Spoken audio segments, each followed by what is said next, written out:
Rais wa Jamhuri ya Kidemokrasia ya Kongo Felix Tshisekedi ametuma ujumbe mzito kwa jumuiya ya kimataifa akisisitiza kuwa rasilimali za taifa lake haziwezi kuuzwa au kupigwa mnada kirahisi kwa mataifa magharibi, licha ya jitihada za upatanisho na uwekezaji unaodaiwa na Marekani. Katika kauli yake, Tshisekedi alibainisha kuwa serikali yangu itashirikiana katika kuendeleza sekta ya madini na kujenga miundombinu.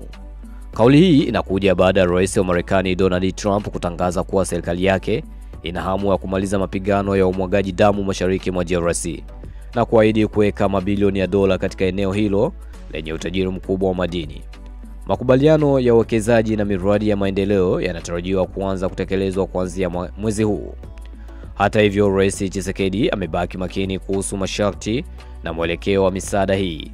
Alikumbusha kuwa tayari DRC imesaini ushirikiano wa kimkakati na China na sasa inaendelea na mazungumzo ya kufikia makubaliano kama hayo na Marekani. Tunataka maendeleo ya kweli kwa wananchi wa Kongo, si makubaliano ya muda mfupi yanayonufaisha wengine tu, aliongeza Tshisekedi.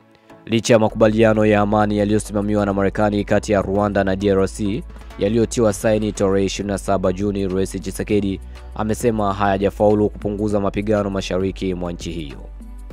Mashariki mwa DRC imeendelea kuwa kitovu cha mizozo kutokana na utajiri wake wa madini adimu, hali inayovutia makampuni na mataifa makubwa kwa miongo kadhaa. Waledi wa masuala ya kiuchumi wanasema Rais Trump, ambaye ana historia ya muda mrefu katika biashara, anatafuta kudhibiti sehemu kubwa ya migodi ya madini duniani ili kuimarisha nafasi ya Marekani katika masoko ya kimataifa, hususan kwenye madini adimu ambayo ni muhimu kwa teknolojia na uzalishaji wa vifaa vya kisasa.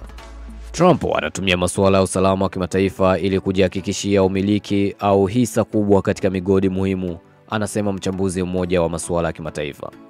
Kwa sasa macho yote yameelekezwa kwenye mazungumzo yanayoendelea kati ya Washington na Kinshasa, ambayo huenda yakaamua mustakabali wa ushirikiano wa kiuchumi kati ya DRC na Marekani katika miaka ijayo.